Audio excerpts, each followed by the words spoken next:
Hello everyone, exam medicine channel में आप सभी का स्वागत है। हम बात करेंगे इलाहाबाद विश्वविद्यालय नॉन टीचिंग भर्ती परीक्षा 2024 की। Junior office assistant skill test के विषय में इसमें संपूर्ण जानकारी आपको देंगे। आपके मन में जो भी डाउट होंगे स्किल टेस्ट को लेकर इस वीडियो के बाद मुझे लगता है वो क्लियर हो जाएंगे। फिर भी इसके अलावा अगर आपके डाउट रहते हैं तो आप पूछ लीजिएगा वीडियो के बाद, और फिर भी डाउट रह जाएंगे तो आज लाइव सेशन में हम जुड़ेंगे शाम को। और कब कितने बजे, तो मान के चलेंगे आप लोग 5 बजे के बाद ही आपको जो है टेलीग्राम पर सूचित कर देंगे। आप वहाँ पर जुड़ के जो भी क्वेरी होगी आपकी पूछ लीजिएगा। होता ऐसा है कि आपने एक क्वेश्चन पूछा, उसका जवाब मैं अगर एक देती हूँ तो फिर आपके पास एक और क्वेश्चन उसी से रिलेटेड होता है, तो वो कमेंट सेक्शन में पॉसिबल नहीं हो पा रहा है। और जिनके स्किल टेस्ट हैं और जितना मैंने आपको एक्सपेक्टेड कट ऑफ बताई थी आप लोगों ने देखा होगा, आप अपना देख लीजिए। अगर आप उस रेंज में हैं, रेंज का मतलब ऐसा नहीं है अगर मान लीजिए मैंने किसी को एक एग्जाम्पल के तौर पे समझिए 80 बताया होगा तो एक्यूरेट 80 मत समझिएगा, इसको आप 75 मान सकते हैं। इससे मतलब 80 से कम हो सकता है, 6 नंबर 74 वाले भी कैंडिडेट तैयारी कर सकते हैं, इससे ज़्यादा वाले भी करेंगे। तो जो भी एक्सपेक्टेड कट ऑफ होती है, जो भी कोई बताता है, तो 5-6 नंबर का डिफरेंस देखने को मिलता है। ठीक है। और एक बात और कहनी है कि अगर आप स्किल टेस्ट मान लीजिए मैंने 80 बताया और आपके हैं 73 मार्क्स, तो क्या आप नहीं करेंगे? नहीं, आप भी करिए, आप अपना समय इसमें दीजिए, क्योंकि यहाँ नहीं अगर आपको काम आया तो आगे किसी परीक्षा में तो काम आएगा ही आपका स्किल टेस्ट। टाइपिंग तो हर एक एग्ज़ाम में पूछी जा रही है, तो आपका कोई नुकसान नहीं होगा, फ़ायदा ज़रूर हो जाएगा। ठीक है, बाकी आपकी स्वयं की इच्छा है कि आप क्या करते हैं। आइए हम लोग एक एक विषय पर बात करते हैं और आपको संपूर्ण जानकारी देते हैं कि किस तरीके से चीज़ें होती हैं। कुछ चीज़ें तो मैंने स्क्रीन पे लिख रखी हैं, कुछ चीज़ें इसमें मेंशन नहीं होंगी, उसके बारे में भी मैं बताती हूँ आपको। सबसे पहली बात तो हम इसमें ये बात कर लें कि स्किल टेस्ट होगा कब।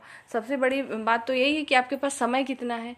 तो देखिए, आपके एग्ज़ाम हो चुके हैं, आपका रिजल्ट जुलाई के लास्ट तक आ सकता है, पूरी संभावना है। तो जैसे ही रिजल्ट आएगा उसी के साथ आप देखेंगे कि आपका हो सकता है एग्ज़ाम डेट भी जारी हो जाए। तो कुल मिला के अगर हम मैक्सिमम टाइम की बात करें स्किल टेस्ट में तो 30 डेज़ आपको लगभग मिलेंगे। ठीक। और जिनकी तैयारी होगी तो उनको तो सही लग रहा होगा, लेकिन जिसकी नहीं है वो घबराए नहीं, कोशिश करिए, हो जाएगा। ठीक है, इतना टफ चीज़ नहीं है, प्रैक्टिस से बहुत कुछ होता है, चाहे सब्जेक्ट हो चाहे स्किल टेस्ट हो, प्रैक्टिस सबसे ज़्यादा इम्पॉर्टेंट होती है। ठीक है, तो अपना शुरुआत आप कर सकते हैं। ठीक, आइए अब बात कर लेते हैं। ये तो आपको समझ में आया कि आपके पास मैक्सिमम कितना समय है। क्या स्किल टेस्ट में हिंदी और इंग्लिश दोनों में आपको टाइपिंग करनी होगी?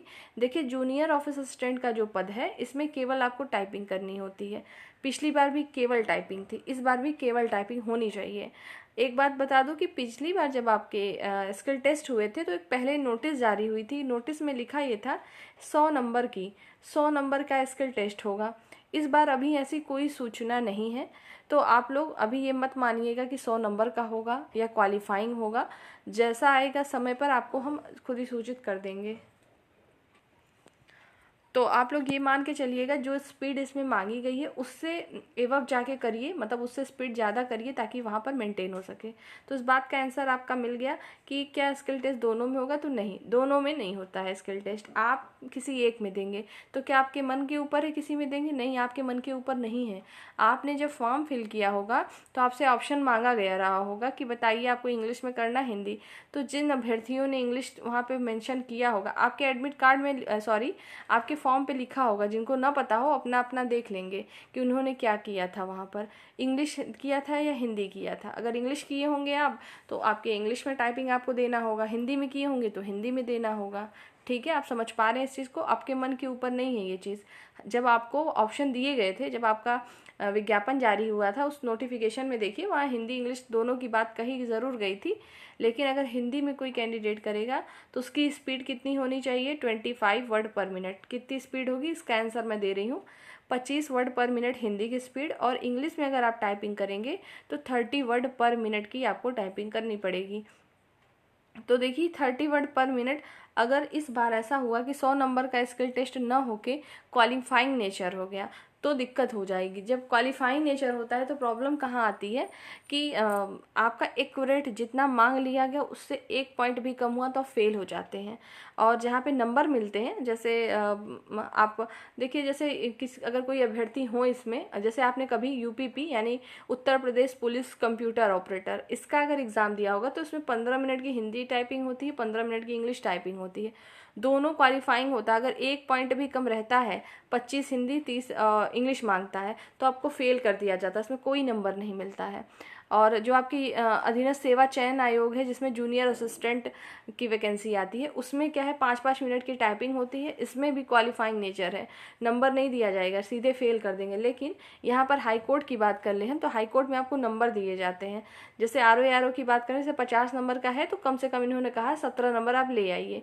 पर इस बार आपके इसमें क्या है, अभी जब सूचना आएगी तब पता चलेगा। तो अभी आपको करना क्या है कि आप जिसमें भी टाइपिंग कर रहे हैं, इंग्लिश में या हिंदी में, तो आपको जो है अपनी स्पीड मेंटेन रखनी। जैसे 30 यहाँ इंग्लिश में है, तो जो इंग्लिश वाले अभ्यर्थी अपनी स्पीड कम से कम 35 से 40 बनाने की कोशिश करें। और ऐसा नहीं गलत लिख के, मतलब मिस्टेक ना हो, एक्यूरेसी अच्छी होनी चाहिए। पूछेंगे आप एक्यूरेसी कितनी वहाँ मांगेगा, तो ऐसी भी सूचना ना ही नोटिफिकेशन में है ना ही अभी आई है। लेकिन फिर भी आप मान के चलिए, जो भी आप टाइपिंग मैटर करें, 10 से 12 गलती हो जाएगा तो कोई दिक्कत नहीं है, ठीक है। 10-12 गलतियाँ, 13 गलतियाँ ठीक होती हैं, इससे ज़्यादा ना हो तो बेहतर है, ठीक है। तो एक्यूरेसी इतनी आपको रखनी है अपने स्पीड में और टाइपिंग में भी। हिंदी की बात करें, फ़ॉन्ट की बात कर लेते हैं। किस फ़ॉन्ट में अगर हिंदी का कोई कैंडिडेट है, हिंदी में करना चाहें, तो उन्हें कौन सा फ़ॉन्ट प्रयोग करना होगा। तो देखिए, किसी भी फ़ॉन्ट के बारे में यहाँ जिक्र नहीं किया गया है कि कुर्ती देव करना है या मंगल फ़ॉन्ट इन स्क्रिप्ट करना है, ठीक है।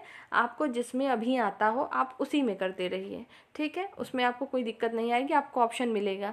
दूसरी बात यह है कि अगर आप मान लीजिए मंगल फ़ॉन्ट पे अगर आप शुरुआत करना चाहते हैं, तो मेरी राय ये है कि आप लोग मंगल फ़ॉन्ट पे करिए। मंगल फ़ॉन्ट देखिए ईजी होता है कुर्ती देव से, कुर्ती देव में कोडिंग ज़्यादा होती है, ठीक है। यहाँ पर मंगल फ़ॉन्ट इन स्क्रिप्ट में क्या होता है, कुछ अक्षर हमारे ऐसे होते हैं, जैसे मान लीजिए जहाँ से आप क कर रहे हैं वहीं से आपके हाफ मतलब आधे अक्षर भी उसी की से बन जाते हैं। लेकिन जो कुर्ती देव है वो टफ होता है और कुर्ती देव की डिमांड कम है। अब पहले कुर्ती देव ही था, बाद में जब मंगल स्क्रिप्ट आ गया तब से इसकी डिमांड ज़्यादा है। मंगल फ़ॉन्ट हमेशा हर जगह आपको काम आ जाएगा। बस काम कहाँ नहीं आता है, यूपीपीसीएल में, यूपीपीसीएल की भर्ती में कुर्ती देव मांगता है, बिजली विभाग की जो होती है। बाकी सब में आपका मंगल फ़ॉन्ट चल जाता है। तो राय यही है कि जो शुरू करना चाहते हैं, अभी सीखना चाहते हैं, तो मंगल फ़ॉन्ट करिए। 10 दिन में आप पूरा लर्न कर लेंगे, फिर स्पीड आ जाएगी, ठीक है। लेकिन प्रैक्टिस करना पड़ेगा आपको। तो ये रही हिंदी के लिए और इंग्लिश के लिए बता दिया है, अब आप समझ लीजिएगा। इंग्लिश के लिए कोई फ़ॉन्ट का इशू ही नहीं है। एक बात और, जैसे अगर किसी को ये नहीं पता चल रहा है कि आपने क्या फॉर्म में क्या रखा, तो मैक्सिमम मैं बता दे रही हूँ, लगभग कैंडिडेट ने जो है इंग्लिश ही रखा होगा, ठीक है। ऐसा क्यों होता है, जैसे आप मान लीजिए कहीं से फॉर्म भरवाए, अगर कैफ़े या कहीं से, अगर उन्होंने आपसे पूछा नहीं कि बताइए कौन सा फ़ॉन्ट, आप नहीं भी बताए होंगे, ऑटोमेटिक वो आपका इंग्लिश ही भरे होंगे, ठीक है। तो परेशान ना हो, मैक्सिमम लोग का इंग्लिश ही होता है। जो 1-2 अभ्यर्थी होंगे हिंदी के, उनके लिए मैंने बता दिया फ़ॉन्ट का कौन सा प्रयोग करना है। आपको ये चीज़ें समझ में आ रही होंगी। अब बात कर लेते हैं बैक स्पेस, वर्ड हाईलाइट होगा या नहीं होगा। बैक स्पेस क्या होता है, वर्ड हाईलाइट क्या होता है, पहले इसको समझ लीजिए। कोई नए अभ्यर्थी हो, उन्हें न पता हो तो देखिए, जैसे ये स्क्रीन है हमारा, ठीक है। पहली बात तो देखिएगा, इस तरीके से स्क्रीन है, इसमें जो चीज़ें हमारी लिखी होती हैं, आप जब टाइप करते जाते हैं, जैसे मान लीजिए हम यहाँ पे टाइप कर रहे हैं, आप जब टाइप करते हैं तो क्या होता है कि मान लीजिए यहाँ ए लिखा है, ये बी लिखा हुआ है, ए को आपने टाइप किया तो ये हाईलाइट है, फिर बी पे जब जाएंगे तो हाईलाइट का मतलब होता है वो आपको दूसरे कलर से दिखाई देगा। और जब आप बैक स्पेस कर लेते हैं, या मतलब नेक्स्ट कर गया, एरर हो गया, मतलब गलती हो गई, बी की जगह आपने सी लिख दिया, तो वो रेड से क्रॉस बना देता है, ठीक। तो ऐसा क्या होता है, सॉफ्टवेयर में होता है जब हम लोग प्रैक्टिस करते हैं। कई तरीके के सॉफ्टवेयर हैं, 1-2 मैं अभी आपको बता भी दूंगी कि किस पे आप बेहतर ढंग से कर सकते हैं, ठीक है। तो आप बैक स्पेस आराम से यूज़ करिए, कोई दिक्कत नहीं है, ठीक है। बैक स्पेस यूज कर सकते हैं। वर्ड हाईलाइट नहीं होंगे आपके, वर्ड हाईलाइट नहीं होंगे, ध्यान रखेंगे। जैसे हाई कोर्ट में होते हैं आपके एग्ज़ाम, वैसे होंगे। जबकि उत्तर प्रदेश पुलिस वाले जो होते हैं कंप्यूटर ऑपरेटर, उसमें वर्ड हाईलाइट होते हैं। और अधीनस्थ सेवा चयन आयोग में जो जूनियर असिस्टेंट है उसमें भी वर्ड हाईलाइट होते हैं। वैसे बताऊं कि वर्ड हाईलाइट होते हैं तो बहुत ही फ़ायदा होता है, वो स्पीड और ज़्यादा इंक्रीज़ कर जाती है। और जब वर्ड हाईलाइट नहीं होते तो लगता है ऐसे अंधेरे में चल रहे हैं हम लोग। कैसे, देखिए स्क्रीन है, इस पर सब कुछ लिखा है और फॉन्ट की साइज़ बहुत बड़ी नहीं होती कि इतनी बड़ी बड़ी होगी। तो जैसे एक नहीं होता कि एकदम सिमिलर ब्लैक लिखा हुआ है, आपको टाइप करना है, तो आपको बहुत ध्यान से अपनी नज़र हमेशा निगाह उस पर बना के रखनी है कि गलती न होने पाए। ठीक है, आप एक के बाद एक सब कुछ टाइप आपको करना पड़ता है, तो वर्ड हाईलाइट आपको नहीं मिलेगा ऑप्शन। ठीक है, और बैक स्पेस आप कर सकते हैं चाहे जितना आपको करना हो। ये अगर कोई बताए कि नहीं यूज़ कर सकते तो पर ऐसा कुछ नहीं है, आप प्रयोग करिएगा। बस कोशिश ये करिएगा कि ऐसी गलती ना करें। कुछ अभ्यर्थी होते हैं कि क्या करते हैं, सोचते हैं कि चलो मुझे 30 मिनट मान लीजिए मिला है तो हमने पूरी टाइपिंग कर ली, अब उसके बाद हम एक बार रीचेक करेंगे तब सुधारेंगे। ऐसा हो ही नहीं पाएगा, इसलिए टाइपिंग करते जाइए और करेक्ट करते जाइए। और एक बात है ये कि जब आपकी फिंगर इतनी सेट हो जाती है, आपको करना नहीं पड़ेगा, ऑटोमेटिक माइंड अपना काम करता रहता है, वो ऑटोमेटिक फिंगर पहुंच जाती है और वो एडिट करके आगे बढ़ जाएगा, आपको पता भी नहीं चलेगा। ये सब होगा कैसे, स्पीड कैसे आएगी, ये सब जो मैं प्रोसेस बता रही हूँ वो सिर्फ प्रैक्टिस के अलावा कोई दूसरा चारा नहीं है इसके पास। ठीक, कि आपका कैसे हो सकता है। तो आप समझ पा रहे होंगे कि क्या चीज़ें होती हैं। अब बता दूं, आप लोग ये भी पूछना चाहेंगे कि आपका जो टाइपिंग टेस्ट होगा ऑनलाइन होगा या ऑफलाइन मोड में होगा। ऑफलाइन और ऑनलाइन का मतलब समझिए, जैसे स्क्रीन पे कोई चीज़ आए और उसको देख देख के आप टाइप करते जाइए, ये ऑनलाइन हुआ। और ऑफलाइन मतलब मैनुअल फॉर्म में क्या होता है, वर्ड आपको खोल के दे दिया गया सिस्टम पे और आपको एक पेज दे दिया गया है, इसमें कुछ लिखा है, इसी को देख देख के टाइपिंग करना। जैसे अभी आपसे कह दूँ ये लीजिए न्यूज़पेपर और इसको देख के टाइप करिए, तो आपका मैनुअल हो गया, ऑफलाइन हो गया। ऑनलाइन में क्या होगा, ऑटोमेटिक इंग्लिश में या हिंदी में कोई मैटर लिखा है स्क्रीन पे, आप उसको देख के डायरेक्ट टाइप कर रहे हैं, वो ऑनलाइन। तो आपका ऑन स्क्रीन होगा, मतलब ऑनलाइन जो है टाइपिंग आपकी कंडक्ट होगी। ठीक है, ये सारी जानकारी आपको समझ में आ रही होगी। स्पीड के लिए मैंने बता ही दिया है कि क्या चीज़ें होनी चाहिए। तो ये तो सामान्य जानकारी थी जो कि ज़रूरी है आपको जानना, वो चीज़ें हमने आपको बताई कि बैक स्पेस के बारे में, वर्ड हाईलाइट के बारे में। अब बात करते हैं टाइम कितना मिलेगा। ये भी मुद्दे की बात है कि कितने देर तक की टाइपिंग होगी, 5 मिनट 10 मिनट, हर एग्ज़ाम का तो फिक्स होता है, इसमें तो ऐसा कुछ लिखा नहीं है। तो आप बिल्कुल सही कह रहे हैं, यहाँ पे न लिखा है, न पिछली बार लिखा था। हुआ क्या था, आप देखे होंगे, मैंने इसके पहले भी आपको नोटिस दिखाई थी, अभी वो है भी। तो आपको 1-2 घंटे पहले ही अंदर बुला लेंगे, सब कुछ होगा, मतलब मैक्सिमम से मैक्सिमम आधे घंटे, 20 से 30 मिनट तक आपको टाइपिंग के लिए प्रोसेस और सारे प्रोसेस दिए जाते हैं।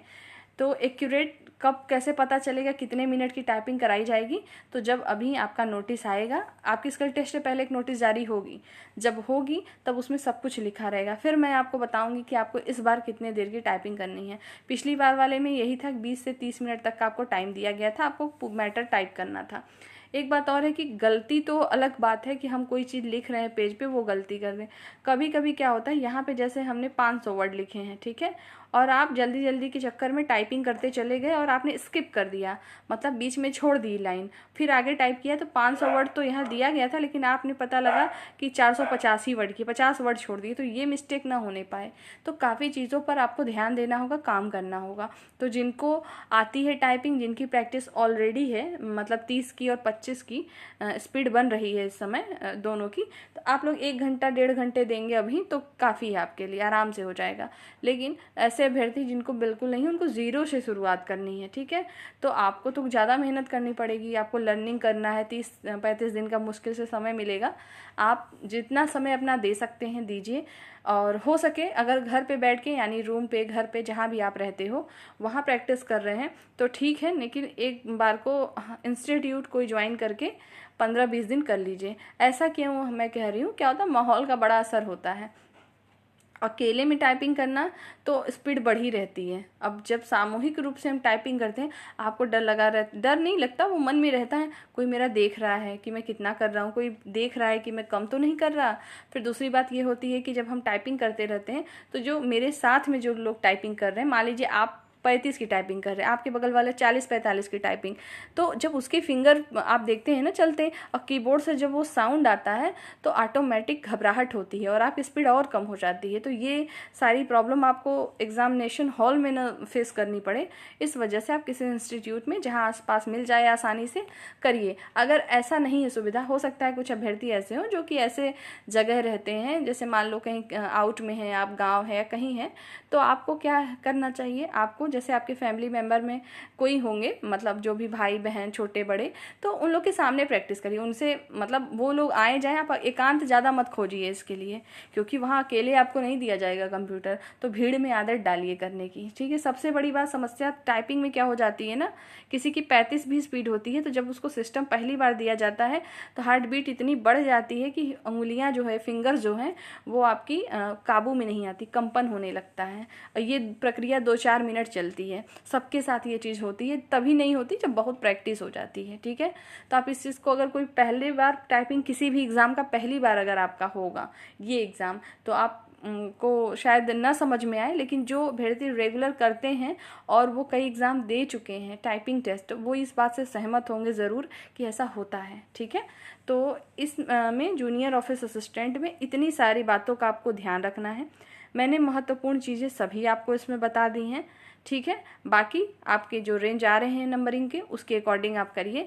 अगर आपके नंबर कम भी हैं, जितना मैंने बताया कि 5-6 नंबर 7 नंबर कम है, तो भी करिएगा, क्योंकि अगर मान लीजिए इसमें नहीं भी बुलाया गया तो यही तो आपका आखिरी टारगेट नहीं होगा ना, कुछ ना कुछ तो और भी आप करेंगे, तो वहाँ पे आपको काम आएगा, नुकसान तो कुछ करेगा नहीं, तो आपको ये करना चाहिए, ठीक है। एक बात और बता दूं कि जैसे अगर आपने ये कर लिया तो आपकी जो इधर टाइपिंग होगी, जैसे मान लो इलाहाबाद हाईकोर्ट ग्रुप सी की भी आने वाली है वैकेंसी, और उसमें भी आपकी टाइपिंग होती है, उसमें तो हिंदी इंग्लिश दोनों होती है, उसमें भी मंगल फॉन्ट और इंग्लिश दोनों, स्पीड 25-30 की होती है, हर जगह फ़ायदा होगा आपको, ठीक है।